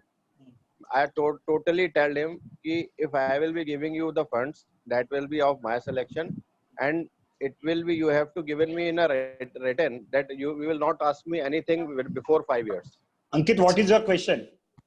So my question was कि इस केस में किस तरीके से इसको ऑब्जेक्शंस को कैसे इस तरीके के आते हैं तो हम लोग किस तरीके से हैंडल करना चाहिए, कि क्या इसमें कोई क्राइटेरिया है मैनेज करने का, इस चीज को हैंडल करने का, या कोई एक परफॉर्मा हो जिस तरीके से हम क्लाइंट को इसको उस पे सेटअप पे ला पाए या उसको इग्नोर कर पाए? सर फिर से एक बात मैं बोल देता हूँ आपको। मुझे लगता है थोड़ा सा हम लोग यहाँ क्या कंफ्यूज हो रहे हैं। आज का सेशन हमारा ये ऑब्जेक्शन हैंडलिंग पे नहीं है। हमारा सेशन जो है ना, जैसे आप अभी इस सेशन को सुन के अपने एग्जिस्टिंग क्लाइंट के बारे में सोचना छोड़ दीजिए। वो एग्जिस्टिंग क्लाइंट पे सोच के ज्यादा फायदा नहीं है। I was just telling you that उस तरीके से जब मैंने बोला तो he went out। समझ गया। मैं आपको ये बता रहा हूँ, अभी भी आप हम लोग के पास नए क्लाइंट्स आने वाले हैं, सबके पास नए क्लाइंट्स को लेते समय हमको क्या चीजों का ध्यान रखना चाहिए, आज का सेशन उसके बारे में। तो आज से जब जागो तब सवेरा, आज से शुरू कीजिए कि जिस क्लाइंट से मिलके आओ उसके एक्सपेक्टेशंस राइट सेट कर लो। ये देखो कि वो क्लाइंट आपके पास में टाइम पास करने के लिए नहीं आया है, आपके पास लॉन्ग टर्म के लिए आया हुआ है। तो आज से ये सब एक्सरसाइज आप चालू करोगे ना, तो आज से 4 साल बाद 5 साल बाद जब हम ट्रेनिंग करेंगे तो आपको ये वाले जो क्लाइंट ऑनबोर्ड रहेंगे इसको रिलेटेड आपके सवाल कम रहेंगे। मैं उसकी बात कर रहा हूँ। जो आप एग्जिस्टिंग क्लाइंट के ऑब्जेक्शन हैंडलिंग है वो अपने आप में बहुत वास्ट टॉपिक है, उसको हम इसमें मिक्स करने से कोई फायदा नहीं होने वाला है। दैट इज माय नहीं, जैसे आपने 15 साल वाले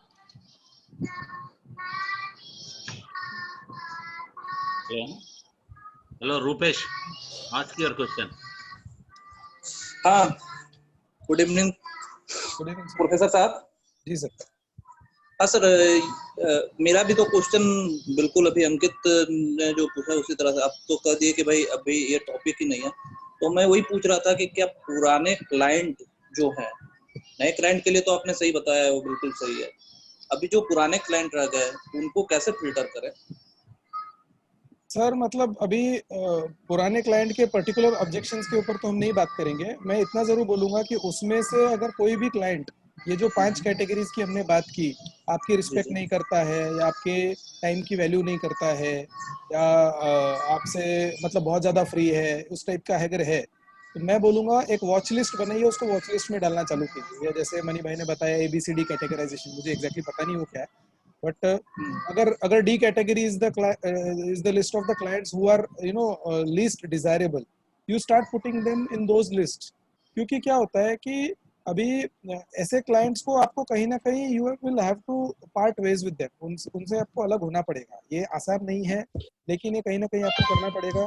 क्योंकि जब तक, जिसको बोलते हैं ना कि अभी सॉरी मैं थोड़े हार्श वर्ड यूज कर रहा हूँ यहाँ पे, लेकिन अगर आपने को घर में कोई नई चीज लानी है और घर में जगह उतनी है अपने, तो हम क्या करते हैं, पुरानी चीज निकाल देंगे। पुरानी कौन सी चीज निकालते हैं? जो काम की नहीं है या तो जो काम की नहीं है, जिसको अपनी लोकल लैंग्वेज में भंगार बोलते हैं ना, भंगार निकाल देते हैं। तो वो आपको अपने इसमें निकालना पड़ेगा। ये बहुत हार्श वर्ड्स है, हमको हमारे क्लाइंट्स के लिए वैसे यूज नहीं करना चाहिए। बट अभी क्या है कि अब अपने भाई लोग हैं, हम आपस में बात कर रहे हैं, इसलिए बोल रहा हूँ कि जो क्लाइंट काम का नहीं है, काम का नहीं मतलब वो आपको डिफाइन करना है क्यों काम का नहीं है। मैं पैसों से क्लाइंट को काम का और बिना काम का नहीं बोलता हूँ। मैं जो क्लाइंट जो मेरी इज्जत नहीं करता है मैं उसको भंगार मानता हूँ। वही तुम मेरे को अगर भंगार समझोगे तो तुम मेरे लिए भंगार, तो उसको मैं सबसे पहले बाहर निकालता हूँ, और उसको मैं बाहर निकालूंगा तभी फ्रेश क्लाइंट के आने के लिए जगह बचेगी। मतलब दैट इज हाउ तलाक तलाक तलाक हाँ वो चालाकी समझिए वो आप। बिल्कुल ठीक है। सही है। Next question asked from Yogesh. Yogesh Chinchole, हाँ, पुणे। yes, hello everyone. मिलन भाई आवाज आ रहा है? हाँ बिल्कुल आ रहा है, बोलिए। आ रहा है सर, आ रहा है। हाँ मिलन भाई और बजाज साहब, अभी ये जो एंटायर डिस्कशन और जो आपने बताया from client onboarding categorization to all, तो इस चीज में मेरा क्वेश्चन ऐसे है, अभी हम एक तरीके से एक साइड से बोलते हैं कि we should win the clients, and एक साइड पे हम बोल रहे हैं कि we should categorize our clients, right? अभी इस केस में और एक साइड में हम डिजिटल इंडिया की भी बात करते हैं और डिजिटलाइजेशन इनटू म्यूचुअल फंड्स की भी बात करते हैं, राइट? तो अभी इस केस में अभी अगर कोई क्लाइंट मेरा है XYZ, वो 1 साल के लिए अभी उसका पैसा इन्वेस्ट कर रहा है और जिसका प्लान 2 साल के बाद है। अभी कुछ भाई बंधु बोलते हैं कि हम 1 साल के लिए जो आने वाला है, so we are not interested in such clients. So अभी ये जो डिफरेंट क्लासिफिकेशन हम करवा रहे हैं कि ये जो क्लाइंट अगर लॉन्ग टर्म पे आ रहा है या वो हमारे साथ रहने वाला है या हमारे जो बिजनेस प्रिंसिपल्स है या फाइनेंशियल प्लानिंग के जो प्रिंसिपल्स है उसको स्टिक रह के आने वाला है, तभी हम उनको एंटरटेन करेंगे और तभी हम उनको क्लाइंट बनाएंगे। तो अभी मेरा ये इस पे अभी मेरा क्वेश्चन ये है, are we doing injustice to our business और are we doing injustice to our business? आप बताइए। और जो भी है, आपका बिजनेस क्या है बताइए। अगर एक क्लाइंट, अगर मैं आपका क्लाइंट हूँ, मैं आपके पास में 1 साल के लिए आया हूँ, am I making मतलब are you adding any value to my life? What value can you add to my life?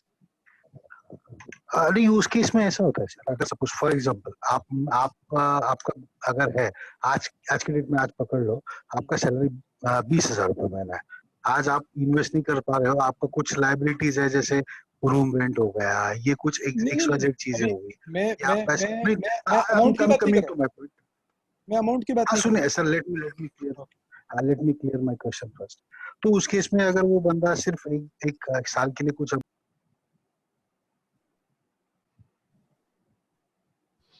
Yogesh are you there? तो अनम्यूट हो गया ऑटोमेटिकली। हाँ it is there, he is there.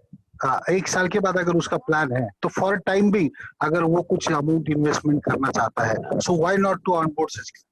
अगर वो 1 साल के बाद मेरे पास आने ही वाला है ये सब चीजें, please onboard, hello please onboard, आपकी मर्जी है सर, मैं थोड़ी बोल रहा हूँ मत कीजिए। हाँ नहीं, ये जो कॉन्फ्लिक्ट्स अभी हमारे लॉबी में भी जो हमारे भाई बंधु बोलते हैं कि 3 साल के ऊपर आने वाला है तो भी मेरे पास आएंगे, तो इसलिए मतलब ये जो सोच और ये जो क्राइटेरिया डिफाइन अगर हम करवा के, ये are we doing injustice to our business? That's what पहली बात ये है सर, ये इनजस्टिस और ये सब ऐसा नहीं है। आपका आप अपना बिजनेस कैसे रन करना चाहते हो, बिजनेस मॉडल पे डिपेंड करेगा। बिजनेस मॉडल पे डिपेंड करेगा, करेक्ट। अभी जैसे मेरे को ऐसा लगता है कि मेरे पास अगर कोई क्लाइंट 1 साल के लिए आता है तो मैं उसकी लाइफ में कोई वैल्यू नहीं ऐड कर सकता। ज्यादा से ज्यादा मैं उसको एक लिक्विड फंड दूंगा जो ऑलमोस्ट उतना ही रिटर्न उसको देने वाला है जो 1 साल की FD भी देने वाली है। तो मैं उसके लाइफ में ऐसा क्या बड़ा डिफरेंस ऐड कर रहा हूँ, कुछ भी। तो अगर मैं उसकी लाइफ में डिफरेंस ऐड ही नहीं कर रहा हूँ तो मैं उसको लेके करूँगा। इट इज नॉट जस्ट, हम लोग को AUM गैदरिंग, हम लोग क्या है AMC मीटिंग्स अटेंड करते हैं, तो AMC की बातें सुन के हमारा दिमाग AUM गैदरर्स का बनते जा रहा है। AUM गैदर करके कोई मतलब नहीं। आप अपनी लाइफ के क्लाइंट की लाइफ में वैल्यूएबल हो कि नहीं, ये इंपॉर्टेंट है।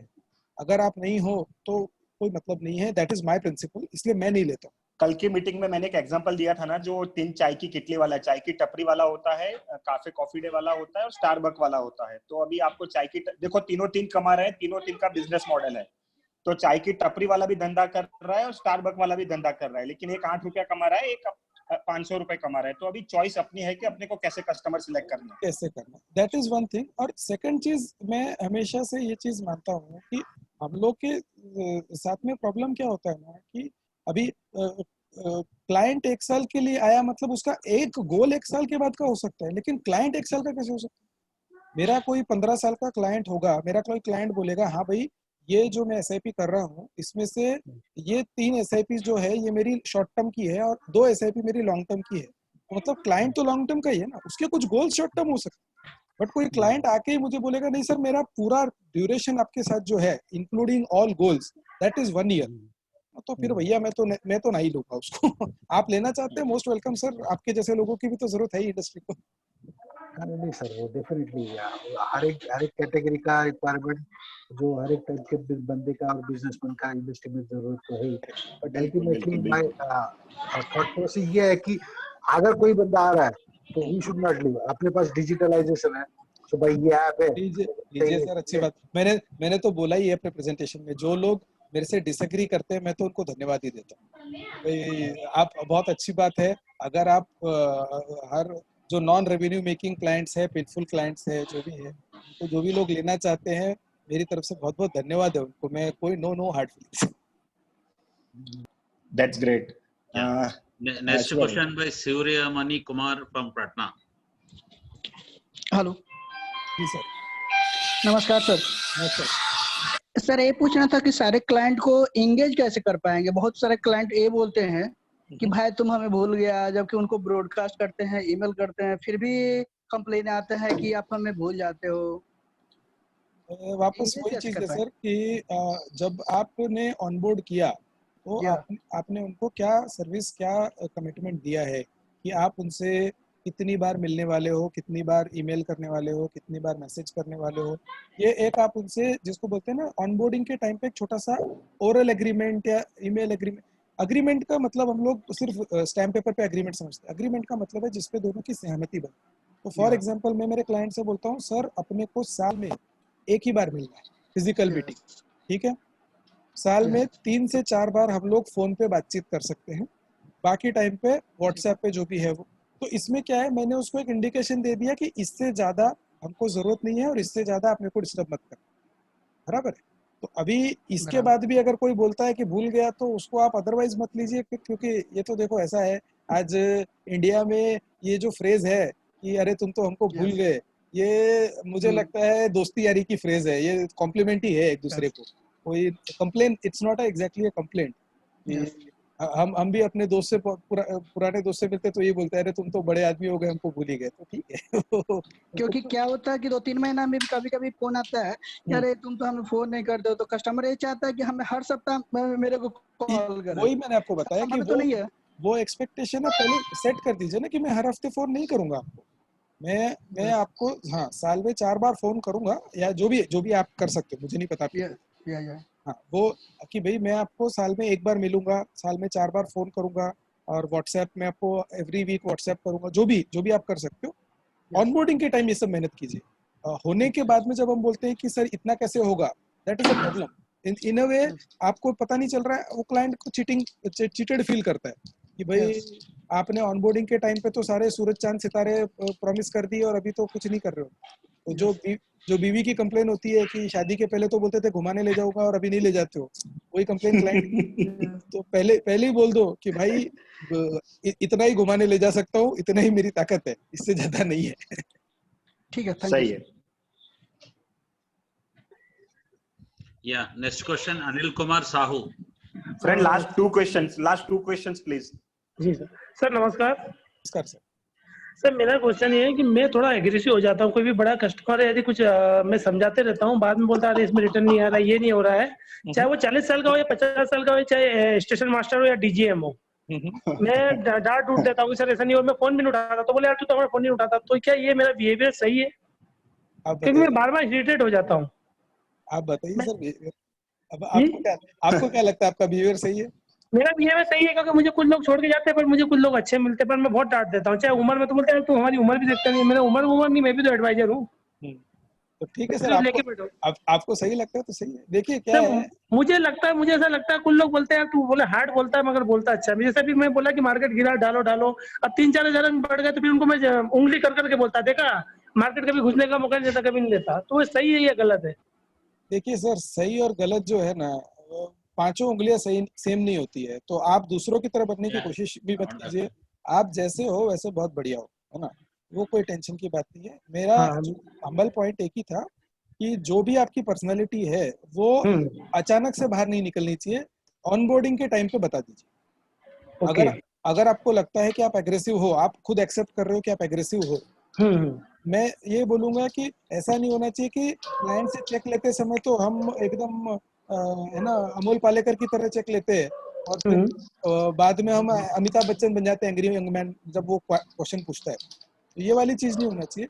नहीं, अगर कुछ लोग जी, कुछ लोग तो अगर आप अमिताभ बच्चन हो, अभी एंग्री यंग मैन हो, आपको पता है कि आप एंग्री यंग मैन हो जी, तो ऑनबोर्डिंग के टाइम पे उसको बता दो सर मैं एंग्री यंग मैन हूँ। हाँ, उसको पहले ही बता दो। मेरा वो पॉइंट है खाली। अगर देखिए ऐसा नहीं है कि एंग्री यंग मैन के साथ में कोई जुड़ना नहीं चाहता है। जैसे आपने बोला कई लोग आपको आपकी उस पर्सनालिटी को पसंद करते हैं, तो आप अगर पहले बता देंगे तो आपसे वही लोग जुड़ेंगे ना जो पसंद करते हैं। बिल्कुल सही बात। तो मैं आपको ये बता रहा हूँ कि ये सब चीजें पहले दिन कीजिए, ताकि आपसे हो सकता है 10 की जगह 5 ही लोग जुड़ेंगे, लेकिन वो 5 जो जुड़ेंगे ना छोड़ेंगे नहीं कभी आप। हाँ, नहीं, कुछ लोग तो बोलते हैं भाई वो बहुत गुस्सा करता है, उसका जो बंदा है ऑफिस वाला वो समझा देगा, पर उससे बात करेगा तो वो करेगा। यानी कुछ क्लाइंट ही क्यों दूसरे क्लाइंट को बोलते हैं। हाँ, वो या बिल्कुल सारे लोग चाहिए भी नहीं सर, आपको क्यों चाहिए सर? नहीं चाहिए। सही है। Thank you sir.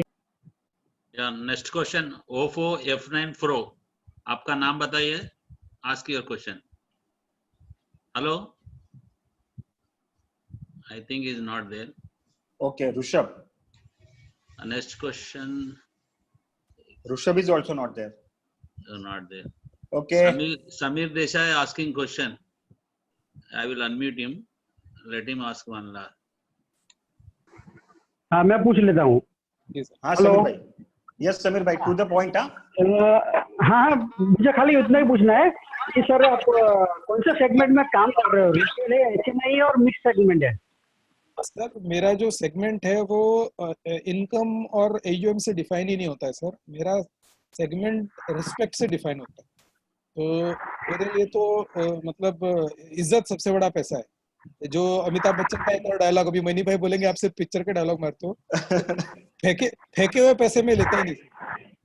कोई क्लाइंट मेरे को 1 करोड़ का नहीं 10 करोड़ का भी चेक देगा और मेरी इज्जत नहीं करेगा ना, मेरे में है हिम्मत में ना बोल देता।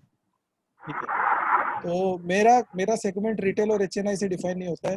जो क्लाइंट मेरी इज्जत करता है, जिस क्लाइंट को ये लगता है कि मैं एक वैल्यूएबल इंसान हूँ, उसकी लाइफ में वैल्यू ऐड कर सकता हूँ, मैं सिर्फ उसी को लेता हूँ। वो मेरे को 5,000 का चेक दे चाहे 50 लाख का चेक दे, वो मेरे लिए सही बात है। नॉर्मली रिटेल सेगमेंट ही अपने को इज्जत देगा, HNI कभी नहीं देगा। ये मैं इससे पूरी तरह सहमत नहीं हूँ सर। मेरे पास में 2-4 हैं सो कॉल्ड HNIs जिसको बोलते हैं, लेकिन मेरे को पूरी इज्जत देते हैं और मतलब जिसको बोलते हैं ना कि कितना भी दहाड़ने वाला शेर होगा तो वो रिंग मास्टर के सामने बराबर रहता है, वो हिसाब का काम। मतलब हमको वो ट्रीटमेंट, हमको अपने आप को वो जगह पे ले जाना पड़ेगा सर। वो ले जाना पड़ेगा। पहले अपने अंदर तो वो हिम्मत जगाओ कि शेर भी होगा तो उसको बैठाने की ताकत है आपके अंदर। आपको क्या लगता है HNI है तो बहुत बड़ा सुरमा है? कुछ नहीं पता है उसको। और जितना HNI डरता है ना, उतना रिटेल नहीं डरता। ये आपको नहीं मालूम। सही बात है। HNI को सबसे ज्यादा डर लगता है। Point taken. आपको लगता है HNI 5 लोगों से इसलिए पूछता है क्योंकि वो उसके पास पैसा है? नहीं, HNI 5 लोगों से इसलिए पूछता है क्योंकि उसको किसी एक पे विश्वास नहीं। और अगर सही बात है, वो विश्वास आप अपने, और आप चाहते हो कि आप पे विश्वास करे, पहले वो विश्वास आप अपने अंदर तो लाओ।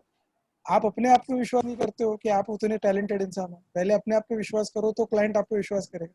और जब आप क्लाइंट आप पे विश्वास करेगा तो वो जाएगा ही नहीं दूसरी तरफ। हो गया आपका काम। Great, perfect, great. ऋषभ भाई आपका सवाल पूछे। शिवा भाई ऋषभ को अनम्यूट कीजिए। नहीं हो रहा है, जाना नहीं है क्या? ओके, ऋषभ कुछ क्वेरी है, आप टाइप कर सकते हैं क्या आपका क्वेश्चन? नहीं, he himself has to unmute him. उन्हें खुद करना है, अभी इधर नहीं हो रहा है इधर। Yes, yeah, you can ask Rishabh, you can ask question. Hello, हाँ ऋषभ सवाल पूछे अपना।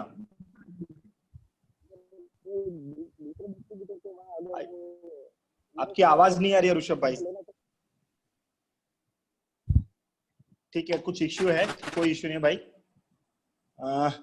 सो फ्रेंड्स, अगर आपके कुछ भी क्वेश्चन है तो आप अभी नेक्स्ट प्रोफेसर बजाज को आप फॉलो कर सकते हैं सारे सोशल मीडिया पे। तो आई थिंक सबको ये मजा आया होगा, और ये एक ऐसा चीज आज हमको कुछ लेके जा रहे हैं कि हमको अपने आप को मजबूत बनाना है। तो मतलब काबिल बनेंगे तो कामयाबी जख मार के आएगी। एकदम अगेन ये जो पिक्चर के डायलॉग वाली बात हो रही है, तो ये चीज हम आज शायद सीख के जाएंगे। सौरभ बजाज को फॉलो कीजिएगा, और बहुत बहुत शुक्रिया सौरभ जी दूसरी बार हमारे साथ में जुड़ने के लिए। एंड दोस्तों, और एक चीज बताना चाहूंगा कि जिसके भी वीडियो में ना मूवमेंट आ रही है ना, प्लीज उसको म्यूट करके आप अपने सेशन में जुड़िए प्लीज। कोई वॉकिंग कर रहा है, कोई खाना खा रहा है, कुछ डिस्टर्बेंस हो रहा है देखने में स्क्रीन में। Please be professional, please be professional, है ना। हम लोग भी हमारे काम छोड़ के हम लोग ये सब काम कर रहे हैं, तो कहीं ना कहीं ये 1 घंटा अपने सीखने के लिए रखिए और सीखते रहेंगे। और अपने फीडबैक के लिए मैं भी तुरंत एक ट्वीट करूंगा, तो उसको आप जरा रिट्वीट या तो अपने कमेंट्स उसके ऊपर डालिए और फीडबैक दीजिएगा। And thank you very much once again. See you tomorrow same time same place. Thank you. Bye bye. Bye.